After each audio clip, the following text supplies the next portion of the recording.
Good morning. Welcome back to the Red Mic. Happy Monday. Glad you're here. Hope you had a good 4th of July. I know I sure did. Today's Red Mic message: the bill always comes due. And this is one I would have done last week, except for my Week of America focused Red Mic messages. So here it is, a little bit late, but without further delay. Every July 1st, baseball fans celebrate something that's not on the schedule. It's called Bobby Bonilla Day. Like clockwork, the New York Mets send former player Bobby Bonilla another check for about $1.19 million. He's been retired for years, and yet the money keeps coming. It's become one of sports' favorite punchlines. Every July, social media fills with the same jokes. Best contract ever. The Mets are still paying this guy. What idiots. And I agree. It's funny. It's memorable. It's also not the entire story. Most people think the Mets simply made one of the dumbest contracts in sports history. They really didn't. The Mets owed Bonilla nearly $6 million in 2000, but instead of paying him immediately, they struck a deal, and Bonilla agreed to wait. Now, in return, the Mets would pay interest and spread the payment over many, many years. Now, on paper, that wasn't irrational. In fact, if the Mets had earned more on their investments than the interest they had owed Bonilla, the deal would have looked brilliant. That was the plan. The organization believed it could consistently earn returns well above 8%.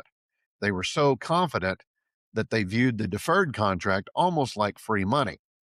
Much of that confidence, however, rested on investments connected to Bernie Madoff. If you don't know that name, look it up. If you do know that name, you know the rest of the story. Madoff wasn't producing extraordinary returns. He was running one of the biggest Ponzi schemes in history. The investment gains vanished. The money disappeared. Ownership suffered enormous losses, and suddenly the deferred payments that once looked clever became a symbol of failure.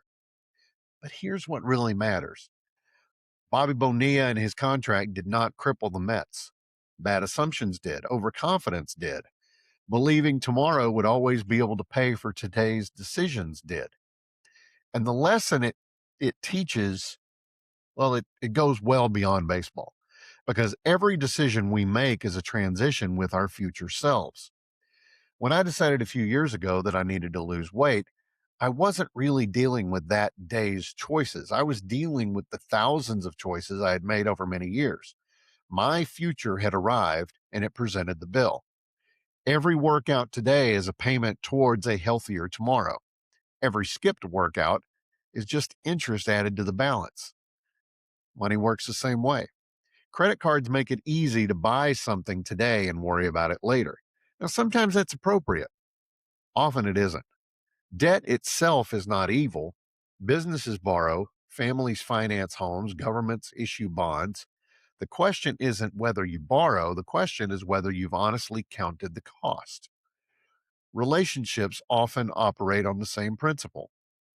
Ignore your spouse long enough, and eventually you'll discover that the relationship has accumulated interest.